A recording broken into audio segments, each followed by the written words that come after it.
안녕하세요. 법무법인 운율입니다. 빌려준 돈을 돌려받는 것만큼 어려운 일은 없다고 하는데요. 돈을 빌려준 사람이 이 빌려준 돈을 갚으라고 채무자에게 부탁 아닌 부탁을 해야 하는 경우도 있습니다. 오늘은 빌려준 돈을 돌려받을 때 가장 기본적인 채무자의 주소를 어떻게 알아내는지에 대해서 간단히 알아보도록 하겠습니다.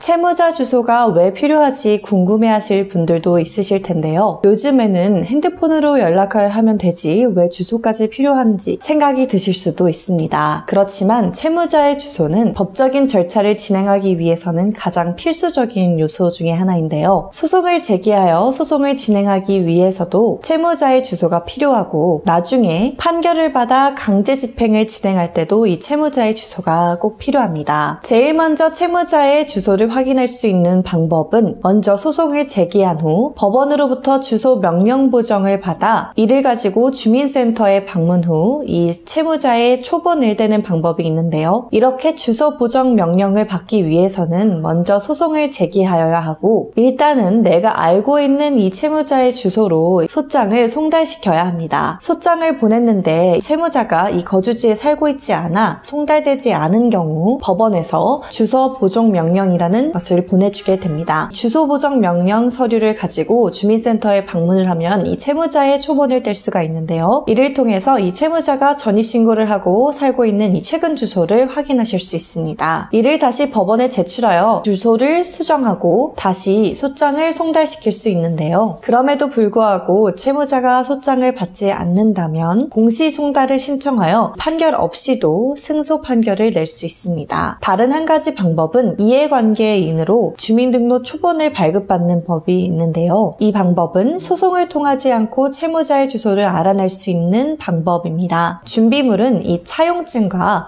반송된 내용증명 원본입니다. 돈을 빌려주면서 대부분 차용증을 작성하셨을 텐데요. 차용증을 통하여 이 채무자의 채권자로서 채무자의 주소를 정당하게 알 수 있다는 것을 입증할 수 있습니다. 또한 이해관계를 맺고 있다는 것을 증명할 수 있는데요. 그리고 이 반송된 내용증명의 원본이 필요한데요. 이는 불필요하게 채무자의 주소를 확인하여 개인정보가 침해되는 상황을 방지하기 위함입니다. 내가 알고 있는 채무자의 주소로 이 돈을 갚으라는 내용증명을 보냈는데 반송이 되었다는 것은 채무자가 그 현 주소에서 살고 있지 않을 가능성이 있다는 것입니다. 그렇다면 채무자가 현재 살고 있는 주소를 알아낼 수 있는 주민등록 초본을 떼야 하는 상황이 발생하는 것이죠. 이렇게 차용증과 반송된 내용증명을 가지고 초본을 떼어 채무자의 주소를 알아낼 수 있습니다. 만약 대여금 반환 소송을 하여 이미 판결을 받은 경우는 어떻게 해야 할까요? 보통 이 경우에는 이 채무자가 소송에 관여하지 않아 공시 송달을 받은 경우이거나 무변론 판결을 받은 경우가 있습니다. 판결 이후에 채무자가 이사를 하여 판결을 받은 후 강제 집행을 하려고 하니 채무자의 주소가 파악되지 않는 경우가 있는데요. 이때에는 판결문과 강제집행서를 가지고 주민센터에 방문하시면 이에 정당한 이해관계인으로서 주민등록 초본을 발급받으실 수 있습니다. 강제집행 신청서를 일반인분들께서 혼자 작성하시기에는 다소 어려움이 있으실 수 있습니다. 그럴 때는 법무사나 변호사와 같은 법률 전문가에게 조력을 받아 진행하시는 게 좋겠습니다. 오늘은 채무자 주소를 알아내는 방법에 대해서 알아보았는데요.